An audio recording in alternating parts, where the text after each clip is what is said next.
आज नवीन पाहुणे कोणते कळेलच तुम्हाला. हाय, मी राणी. कसे आहेत? मजेत आहेत ना? तर मजेतच असायला पाहिजे. तर इथे मी पाहुण्यांसाठी मस्त छान अशी डाळबट्टी बनवत आहे. आमच्या गावाला खूप अशी फेमस आहे डाळबट्टी. कुणी पाहुणे किंवा बड्डे, जागरण, गोंधळ असं काही असेल तर डाळबट्टी बनवतात. तर इथे डाळ भाजी सगळं बनवून झालं होतं आणि बट्टी अशी गरम गरमच तळणार होते मी ते आल्यानंतर. त्यामुळे इथे ते आले आता त्यांच्यासाठी पाहुण्यांसाठी इथे बट्टी तळायला घेतले. इकडे बटाट्याची सुकी पिवळी भाजी बनवली, मस्त डाळ बनवली, कांदा लिंबू कट करून घेतला आणि आता इथे मस्त छान अशी गरम बट्टी तळून घेते. आणि बट्टे तळून झाल्यानंतर इकडे मी ताट देखील करून घेतलं लगेच, कारण की मस्त गरम गरमच छान लागते बट्टी.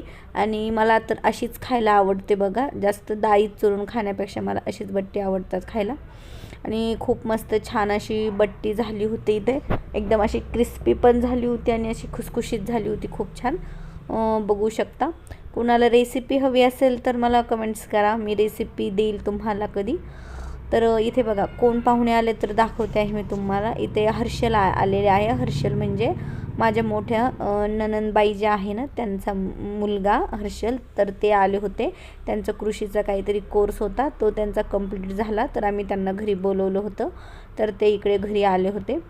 त्यानंतर हे दुसऱ्या दिवशीच्या मॉर्निंगचा व्हिडिओ आहे. सकाळी मस्त छान असं नाश्त्यासाठी उपीट बनवलं होतं आणि मस्त छान असं आम्ही सगळ्यांनी गप्पा मारून ते संपवलं. चला बाय.